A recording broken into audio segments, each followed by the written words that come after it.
Hello students, again मैं आपके सामने एक बार फिर से हूँ अपने एक नए वीडियो के साथ, जो कि कंटिन्यूएशन है पुराने वीडियो का। जिस चैप्टर को हम लोग डील कर रहे हैं उसका नाम है डाटा फाइल हैंडलिंग। पिछले वीडियो में मैंने आपको बताया था कि किस तरह से हम अपने कंटेंट्स को किसी फाइल में रीड या राइट कर सकते हैं। अगर आपको याद होगा तो हमने बताया था आपको कि चार चीज़ें रीड या राइट की जा सकती हैं, जो इस प्रकार थी। पहला character, second is word, third is line and fourth block. तो पिछले वीडियो में मैंने आपसे बताया था कि किस तरह से आप कैरेक्टर को रीड या राइट कर सकते हैं। अगर आपको याद होगा तो मैंने बताया था कि किसी भी रिटन फाइल में अगर आपको सर्च करना है कि नंबर ऑफ ए कितनी बार आया है, तो हमने आपको बताया था वो कैसे सर्च कर सकते हैं। उसके लिए मैंने आपको बताया था कि एक नॉट एंड ऑफ फाइल तक का लूप चलाते हैं, उसके बाद किसी कैरेक्टर में गेट फंक्शन की मदद से आप एक एक कैरेक्टर उस फाइल का रीड करते जाएंगे और वो CH में आता चला जाएगा। और आप चेक कर लीजिए क्या उस CH में ए है। अगर उस CH में ए है तो एक काउंट नाम का एक काउंटर लिया था हमने, जिसकी इनिशियल वैल्यू 0 थी। अगर CH की वैल्यू ए होती है तो हम काउंट को प्लस प्लस करते चले जाते हैं। अगर CH की वैल्यू ए नहीं होती है तो काउंट की वैल्यू नहीं बढ़ती है। और ये लूप तब तक चलता है जब तक कि एंड ऑफ फाइल कैरेक्टर नहीं आ जाता है। तो इस तरह से हम शुरुआत से लेके एंड तक चेक कर लेते हैं कि नंबर ऑफ ए कितनी बार आया हुआ है। इसी तरह से आप नंबर ऑफ स्पेस काउंट कर सकते हैं। इसी तरह से आप नंबर ऑफ वॉवेल्स काउंट कर सकते हैं। ये 2 मार्क्स का क्वेश्चन आपके बोर्ड के एग्जाम में पूछा जाता है। उम्मीद है आप इसे अच्छी तरह बना पाएंगे। नेक्स्ट हम जो डिस्कस करना चाहते हैं वो है वर्ड, यानी कि वर्ड कैसे हम रीड या राइट कर सकते हैं। जैसे एक क्वेश्चन आपके सामने आता है कि number of he presents in a text file abc.txt। Number of he यानी ही कितनी बार आया है, शी कितनी बार आया हुआ है, इज कितनी बार आया हुआ है, आर कितनी बार आया हुआ है किसी गिवन फाइल में। यानी एक फाइल गिवन है जिसमें कि 2 पैराग्राफ लिखे हुए हैं, उसमें आपको सर्च करना है कि ही या शी कितनी बार आया हुआ है। तो वो आप कैसे कर सकते हैं? बहुत ही सिंपल है। उसके लिए आपको इनपुट ऑपरेटर और आउटपुट ऑपरेटर को हमेशा ध्यान में रखना है। यानी कैरेक्टर के लिए गेट फंक्शन के थ्रू और वर्ड के लिए सिर्फ ऑपरेटर के थ्रू आप काम कर सकते हैं।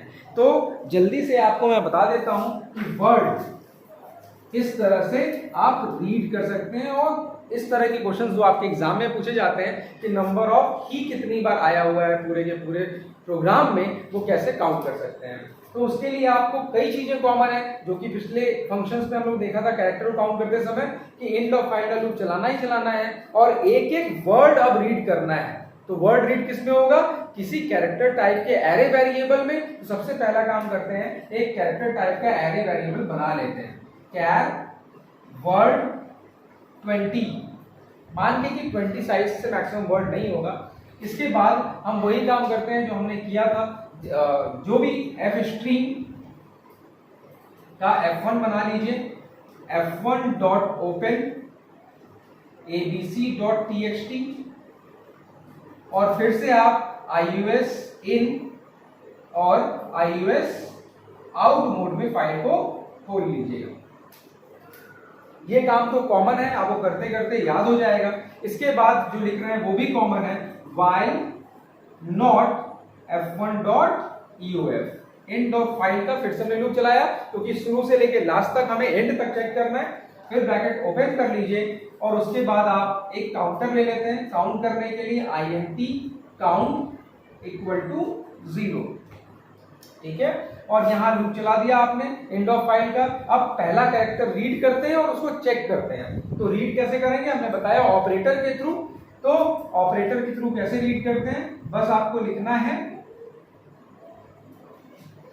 F1 word. इस तरह से क्या हो जाएगा? वर्ड रीड हो जाएगा। F1 की चीजें, पहला चीज आपके वर्ड में आ जाएगा। फिर आप चेक कर लीजिए strcmp if strcmp word comma double quote के अंदर ही, ठीक है। और स्मॉल में भी अगर हो तो वो भी चेक हो जाए, वर्ड के अंदर ये अगर कैपिटल है तो आप स्मॉल भी चेक कर सकते हैं। ही इक्वल टू 0, strcmp वर्ड ही और वर्ड ही इक्वल टू 0। अगर इक्वल टू 0 है तो strcmp क्या करता है, अगर दोनों वर्ड का वैल्यू सेम रहता है तो आपको 0 रिटर्न करता है, और अगर नहीं रहता है, बड़ा रहता है तो ग्रेटर देन 0, अगर छोटा है तो लेस देन 0। तो हमारे लिए तो बराबर ही काम का है, इसलिए हमने चेक कर लिया कि strcmp वर्ड में ही है क्या। अगर है तो बस वही आपको करना है, काउंट प्लस प्लस, जिसकी इनिशियल वैल्यू 0 है अब उसकी वैल्यू क्या हो जाएगी, 1 हो जाएगी, अगर ही उसकी वैल्यू होती है तो बस, और इसको आप बंद कर सकते हैं। इस तरह से ये प्रोग्राम आपका कंप्लीट हो जाता है। तो इंपॉर्टेंट लाइन आपके पास क्या है, सिर्फ यही एक लाइन। जैसे कैरेक्टर के लिए गेट इंपॉर्टेंट था, f1.getch, यहाँ पे f1 वर्ड कर देना है आपको सीधा, तो वहां getch में वैल्यू आ रहा था, यहाँ पे वर्ड में वैल्यू आ जाएगा। तो इस तरह से आप कंटेंट को वर्ड में लेते जाइए और उसके बाद आप फटाफट काउंट प्लस प्लस करते जाइए, जब तक होगा तब तक काउंट प्लस होता रहेगा, बाकी आपका काउंट प्लस नहीं होगा। और रिजल्ट आपको प्रिंट कराना है तो आप सी आउट काउंट प्रिंट करा सकते हैं। तो इस तरह से ये आपका प्रोग्राम कंप्लीट होता है। तो इस तरह से एक प्रोग्राम देखा था हमने कि नंबर ऑफ वॉवेल काउंट करना है, नंबर ऑफ कैरेक्टर्स काउंट करने हैं, स्पेसेस काउंट करने हैं, तो आप क्या करेंगे, गेट ch का यूज करेंगे। अगर आपसे कहा जाता है he, she, it, is, are, am, कोई भी वर्ड से रिलेटेड क्वेश्चन आता है तो आप इस को याद रखेंगे ऑपरेटर को, f1 word, not end of file का लूप कॉमन है, उसके बाद ये कंपेयर करना है, कैरेक्टर है वर्ड है, उसके बाद strcmp, वर्ड में हमेशा strcmp यूज होगा। गेट कैरेक्टर जो कर रहे थे वहां पे तो आपका क्योंकि कैरेक्टर है तो डबल इक्वल टू चेक हो सकता है, तो वहां कोई प्रॉब्लम नहीं है, लेकिन वर्ड हमेशा strcmp यूज होता है, इसलिए हमने यहाँ पे strcmp यूज किया है। ऑब्वियस सा बात है, इसका हेडर फाइल आप इंक्लूड कर लीजिएगा, उसके बाद काउंट बढ़ाएंगे और इस तरह से प्रोग्राम कंप्लीट होता है। अब नेक्स्ट वीडियो में हम लोग देखेंगे कि किस तरह से हम लाइन को रीड और राइट करते हैं। Thank you.